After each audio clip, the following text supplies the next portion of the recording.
Shukri Conrad South Africa டீமோட coach இப்போ வந்து பாத்தீங்கன்னா we want to make India grovel அப்படின்ற மாதிரி ஒரு வேர்டு விட்டாரு. மேபி வேற ஏதாவது ஒரு சாய்ஸ் ஆஃப் வேர்ட்ஸை வந்து பாத்தீங்கன்னா ஒரு ஆஃப் பண்ணிருக்கலாம்.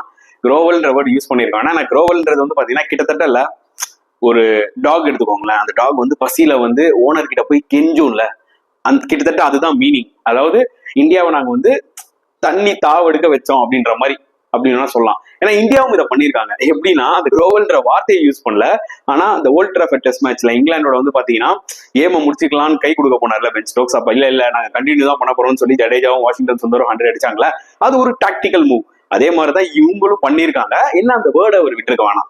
கைஸ் இன்னைக்கு நான் ஒரு விஷயம் சொல்றேன், வாழ்க்கை ஒரு வட்டம். இன்னைக்கு ஜெயிக்கும் போது இல்ல நம்ம வந்து ஜஸ்ட் லைக் தட் அப்படி வேர்டை விடுவோம். நாளைக்கு தோக்கும் போது தான் நம்மளுக்கு அந்த வழி தெரியும். இது எல்லாருக்குமே சேர்ந்ததுதான்.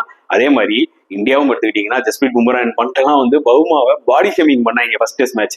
ஸோ இது ஒரு தப்புனா அதுவும் ஒரு தப்பு தான் நான் சொல்லுவேன்.